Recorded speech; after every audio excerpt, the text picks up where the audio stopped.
Subscribe the channel and hit the bell icon. Daniel. He wasn't rich, nor was his family powerful.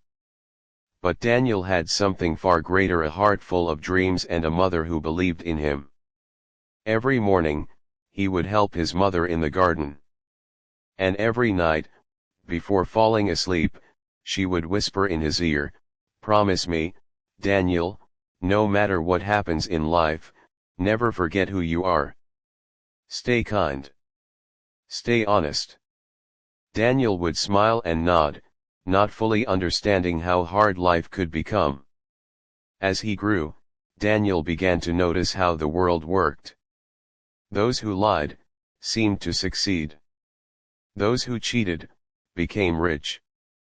And those who stayed honest, they struggled. At school, Daniel was mocked for being too nice. He lent his books. He defend the weak. But instead of being admired, he was laughed at. One day, after being humiliated in front of the entire class for helping a poor student, Daniel sat alone under a tree, tears rolling down his cheeks. Part 2, The Turn of the Heart. Years passed. Daniel left his village and moved to the city with a dream to prove everyone wrong. He promised himself, kindness has no place in this world. If I want to win, I need to be ruthless. And so, he became everything he once hated. Clever with words, sharp with deals, and blind to consequences. He built a company from scratch. Money poured in. Cars. Suits. Applause. Women. Power. Daniel had it all. But something was missing. Nights felt longer. Sleep came slower. And in the silence, his mother's words echoed, "Never forget who you are. Stay kind. Stay honest." He brushed them off. "It's just guilt. Weakness. I'm strong now." But the world has a way of humbling even the proudest hearts. One day, a poor employee came to him, begging not to be fired. His wife had cancer. His son was in school. Daniel looked at him coldly and said, "Business is business. You're out." As the man walked away in silence, Daniel saw something he couldn't forget, a tear. And for the first time in years, his heart skipped. Part 3, Breaking Point.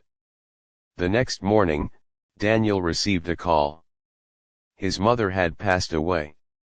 He flew back to the village for the funeral. As he stood near her grave, guilt swallowed him whole. He remembered the garden. Her prayers. Her sacrifices. And how he had become the opposite of what she raised. Back home, he found her old journal. On the last page, written in her fading handwriting, "Dear God, please don't let my son forget his heart. If I leave this world, remind him through your signs. Bring him back." Daniel fell to the ground in tears.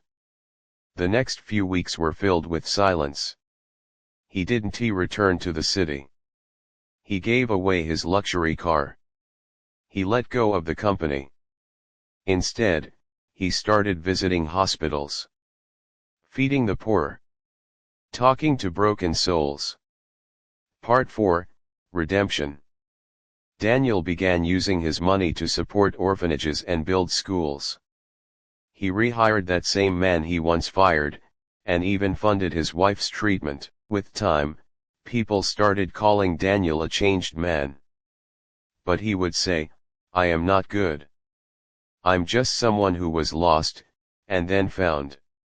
He started telling his story to the youth, warning them, "Don't wait for life to break you. Choose the right path before the pain finds you." One evening, sitting under that same tree from his childhood, he looked up at the stars and whispered, "I finally understand, Mama.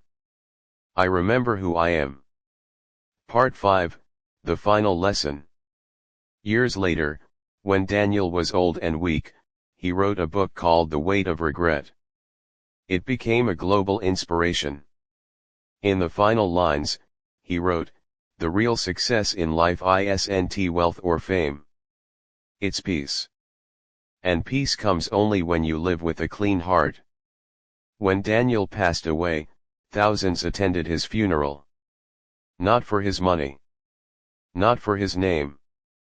But for the impact he left. And in the quiet wind of that village, one could almost hear a mother's voice, "That's my son." He remembered. Moral of the story: no matter how far you go, it's never too late to return to the truth. Regret is heavy. But redemption is possible. And thanks for watching the video.